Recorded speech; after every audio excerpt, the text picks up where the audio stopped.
This is just going to be a random one.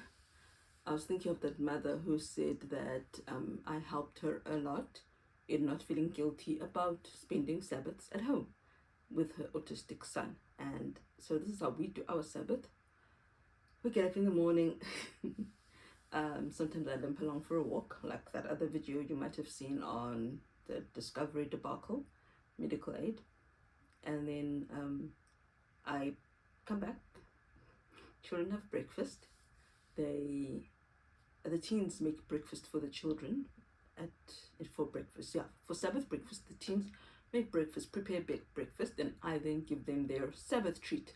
In one of our books, we are told to make something special for the children, so they associate the Sabbath with something different that they eat.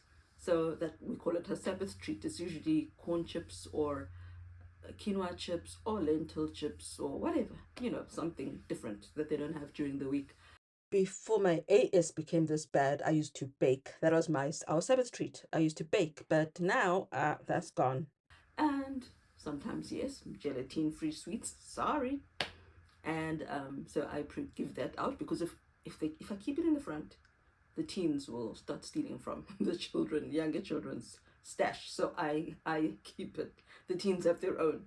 So I keep it here in my room. And then, so that's that. That's the morning. I then go back to my room and I record a video for the nature portion of their Sabbath school. I always include a nature lesson in their Sabbath school because the commandment says, for in 6 days the Lord made heaven and earth, etc. So I want to remind them why we keep the Sabbath, because God created. And so I teach a lesson on one aspect of creation. This particular week, it was on cats. That's one of the things he created. It was cats. Sometimes I might, depending on how the story went, I might record also the next portion of the Bible story. But usually it's a revision of what they've learned. So they are meant to be asked, so what did we do this week? What I've done is, did Mary or Joseph do this? That's how I phrase the questioning, because my children tend to just not remember the story at all.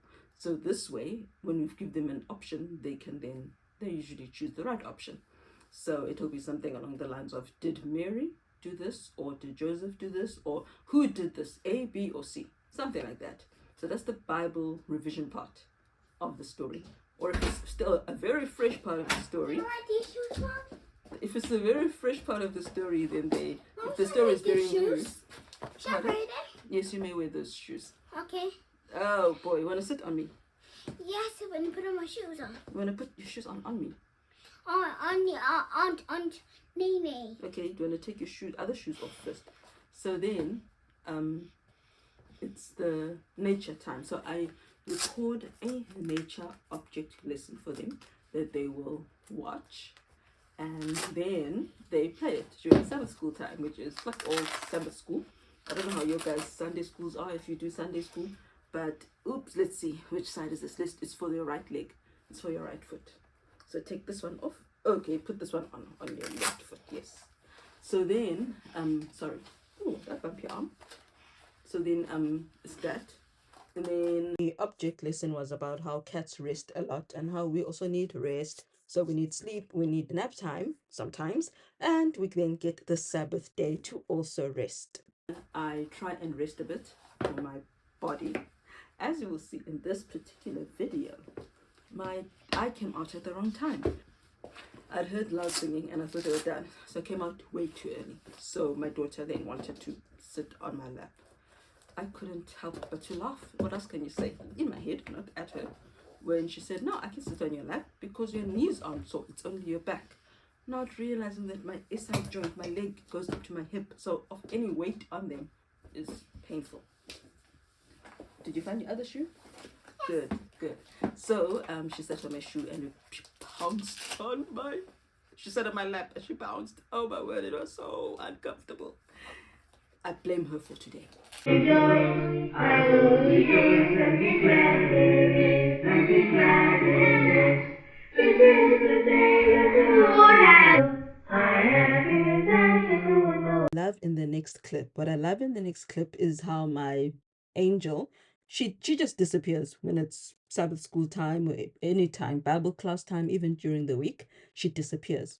But when she hears that last part of the song, when it's time to come and pray, she will always come back. And she is the one who yelled Zeus at the end of Jesus just now. It's those little moments that are precious. They were made by Jesus.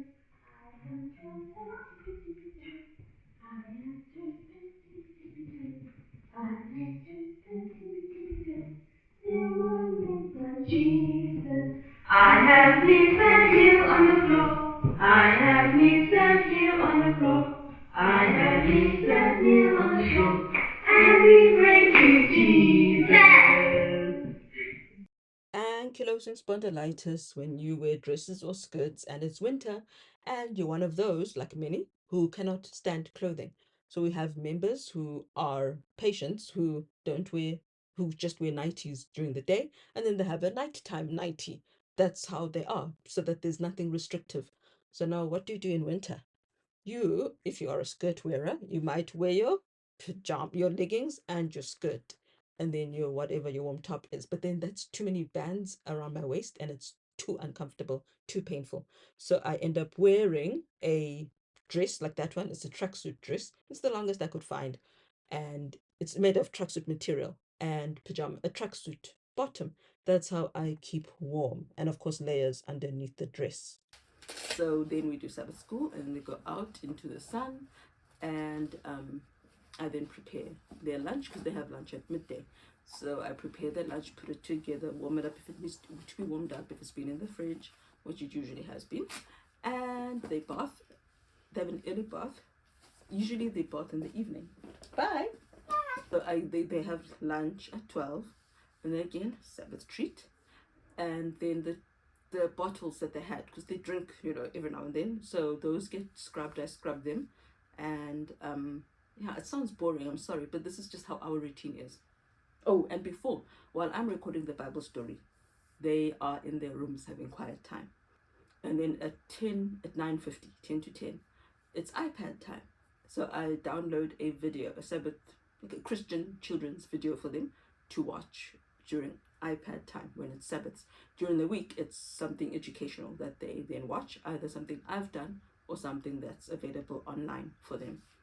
And so they have iPad time while I am recording a story for them. And then, yeah, it's lunchtime. They bath, they have lunch, they go for a walk. When they've gone for a walk, I then dish out for the older people in the family. Then they come back, they watch a bit of Christian music, and then they go down for the second quiet time. And that's when I try and rest again. I can't study because my girl is super loud. My non-verbal girl is loud. She's very vocal, so I can't study because there's no silence. At around 4, they are out their rooms, they're playing, and then they go for a walk. And while they've gone for their walk, I prepare supper, and then Sabbath treat again. And that is how our day ends. And then in the afternoon, on Sabbaths, their dad takes them for a drive, or my son takes them for a drive if their dad is not around. And that's when I try and rest, or if I've got something I feel like saying, I do a video at that time. Otherwise, I rest. And then they come back. I go warm up their rooms, because now it's winter. I go heat up their rooms, warm up their rooms. And yeah, it's the end of the day.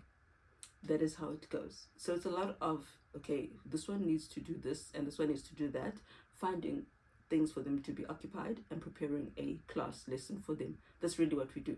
And trying to lie down in between the activity, in between going to check on them when they're finished doing Sabbath school and they're outside, making sure they're safe. And so why I say she must have killed me is because, wow, today, as always, I went to do our weekly grocery. Though, of course, bread finishes fast, so I can't buy it only once a week. But yes, I do our main grocery on Sundays. And, it was hard to what's it called? To bend.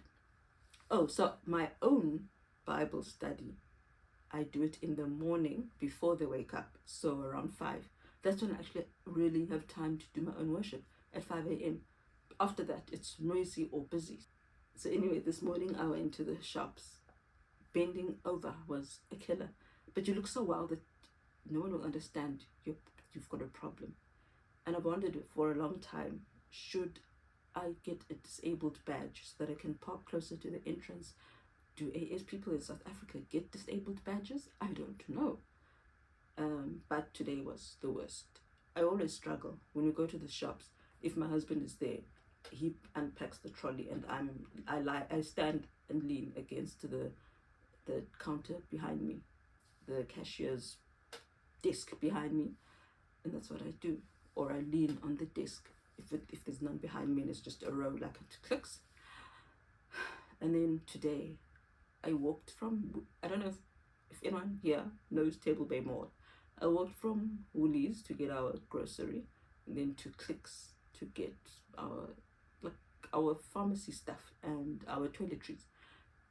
And I couldn't walk to Checkers to get garlic powder. The Woolies garlic powder clumps together a lot. It's hard for me. I don't know how other people keep it okay, but no, for me, Woolies garlic powder doesn't work. Pick and Pay, Checkers, yes. I couldn't get to Checkers. My body was giving up. My leg was giving up, guys. I struggled and I was slowing down. It was like I was running out of battery. It was scary. I thought, oh my word, what am I going to do? Must I just sit down and just not move for 10 minutes? I couldn't go and get the garlic powder. Such a simple thing. So I dragged myself home, and then I told the children, guys, you need to go and get the garlic powder for me, because I just couldn't do it. Usually I'm in pain or I'm stiff. This time nothing was working. There was excruciating pain with each step and extreme stiffness. I'm hoping, as I keep saying, I'm hoping it's just winter and it's not permanent. But yeah, today was the day when I actually looked up, okay, what do you need in order to get a badge in South Africa? Yes, you can be walking, obviously, and apply for one. Your doctor needs to fill in a form, and they need to state if it's going to be permanent, if it's a permanent disability or a temporary one. And you have to keep renewing it.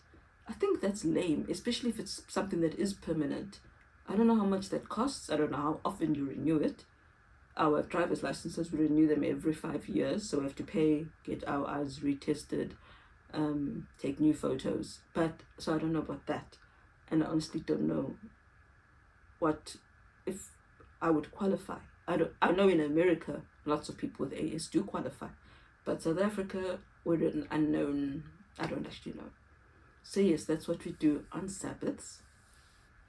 I'm a mom, 24/7. It's just that instead of school, it's church stuff, religious stuff. It's the Sabbath. For us, the Sabbath is remember God. Remember the Sabbath day to keep it holy. Yes, my hand is up. The Enbrel is doing its immunosuppressant job way too well, as always. And that paronychia that I had last year, December to January, is back. So I'm treating it at home with water, salt water, keeping it as elevated as I can when I remember to. And I'm also, what's it called? I'm also putting on antibiotic cream. And I'm hoping for the best. It hasn't yet become as bad as it was last time, but you can't ignore it. So yeah, this is it. I'm done with the Enbrel as well, because it really is too immunosuppressant. I've been able to avoid getting sick thus far by wearing my mask religiously. But bacteria is another story. I've avoided the viruses so far, but the bacteria, yeah, that's kind of unavoidable, and it's like it's come back. It's in the same finger. So I figure it never really went away. It was just dormant, and now it has woken up. So I'm not gonna do Enbrel again. I'm actually done. I had 3 more injections left in my fridge. Now I'm just gonna have to wait and see what the doctor decides. I don't know when she's speaking to the medical advisor. I don't know anything except what's happening to me. So yeah. On that note, have a lovely week ahead. And I just wanted to share these little moments. It's so cute. She was so happy to put my cane up this way and have it balanced like that. It was so sweet. And I'll end on that note. Bye.